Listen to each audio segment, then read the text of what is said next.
আসসালামু আলাইকুম এভরিওয়ান, কেমন আছেন সবাই? আশা করি ভালো আছেন। ওয়েলকাম করছি আমার নতুন আরও একটি ভিডিওতে। আজকে আমি সকালের নাস্তা দিয়ে আপনাদের ভিডিওটি শেয়ার করতেছি। তো আমি আজকে সকালে পরোটা বানিয়েছিলাম, ভাবলাম আপনাদের সাথে শেয়ার করি। অনেকেই নতুন রাঁধুনি আছেন, পরোটা এখনও বানাতে পারেন না, তো তাদের উপকারে আসবে। তো এখানে আমি 1.5 কাপ ময়দা নিয়ে নিলাম, দিয়ে দিলাম হাফ চামচের মতো লবণ আর 1 চামচের মতো চিনি আর 1 চামচের মতো সয়াবিন তেল দিয়ে ময়দাটাকে ভালোভাবে একটু মেখে মিশিয়ে নিলাম। তারপরে এখানে আমি হালকা কুসুম গরম পানি দিয়ে একটা ডো তৈরি করে নিচ্ছি। এটা কিন্তু অনেক সাবধানে করতে হবে যেহেতু পানিটা গরম। আমি একটা ডো তৈরি করে নিলাম, দেখতে পাচ্ছেন কত সুন্দর একটা সফট ডো তৈরি করে নিয়েছি। তো ডোয়ের উপরে সামান্য কিছুটা তেল আমি মাখিয়ে নিয়ে এখন ডোটাকে ঢেকে রেখে দিব 10 মিনিটের জন্য। তো 10 মিনিট পরে দেখতে পাচ্ছেন ডোটা কতটা সফট হয়ে গিয়েছে।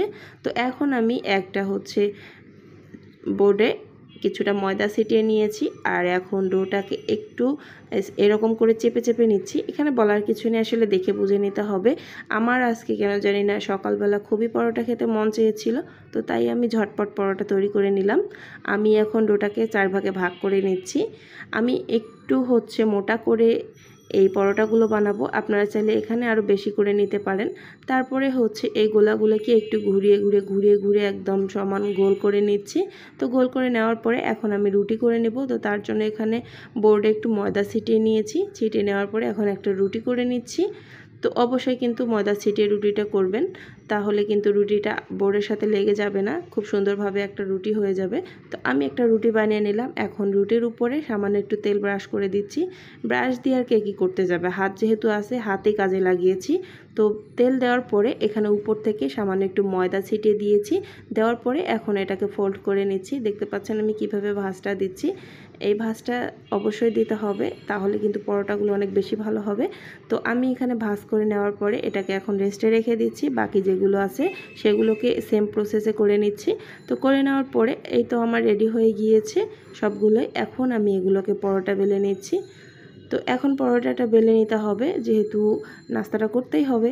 তো যাই হোক, এখন আমি পরোটাটা বেলে নিচ্ছি, দেখতে পাচ্ছেন। তো পরোটাটা কিন্তু একটু এদিক সেদিক হতে পারে, তো আপনারা চাইলে খুবই সমানভাবে একটু সাইজ করে চাকু দিয়ে কেটে নিতে পারেন। আমিও একটু সমানভাবে চাকু দিয়ে কেটে নিয়েছিলাম, একটু বেঁকাতেরা হয়েছিল। তারপরে ভাজার পালা, একটা তাওয়া বসিয়ে দিয়েছি, তাওয়াটাকে খুব ভালোভাবে গরম করে নিয়েছি। এখন উল্টিয়ে পাল্টিয়ে পরোটাটাকে ভেজে নিচ্ছি। তো ভেজে নেওয়ার পরে আমি এখানে তেল দিয়ে দিব। আমার পরোটাটা কিন্তু মোটামুটি ভাজা হয়ে গিয়েছে। এখন আমি তেল দিয়ে ভালোভাবে পরোটাটাকে ভেজে নিচ্ছি। আর এরকম পরোটা খেতে কিন্তু খুব বেশি মজা লাগে, যেহেতু পরোটার মধ্যে চিনি মেশানো আছে। চিনি দিলে পরোটার অন্যরকম একটা টেস্ট আসে। আপনারা না খেয়ে থাকলে একবার হলো বাসায় ট্রাই করবেন, তাহলে বুঝতে পারবেন যে চিনির পরোটা কতটা মজা লাগে। তো আমরা সচরাচর তো দোকান থেকে পরোটা কিনেই খাই বা বাসায় পরোটা বানাই। তো একবার হলেও চিনি দিয়ে বানিয়ে দেখবেন, অনেক মজা পাবেন খেয়ে। এটা কোনো তরকারি বা ভাজি কোনো কিছুরই প্রয়োজন হবে না, এমনি এমনি খেয়ে ফেলবেন জাস্ট। তো আমার সবগুলো পরোটা একদম রেডি হয়ে গিয়েছে। আমরা যেহেতু বাসায় 2 জন মানুষ, তাই আমি 4টা পরোটা করেছিলাম। তো আজকের ভিডিও আমার কেমন লেগেছে অবশ্যই কমেন্ট করে জানাতে ভুলবেন না। আর একবার হলে এই রেসিপি বাসায় ট্রাই করবেন। আল্লাহ হাফেজ সবাইকে।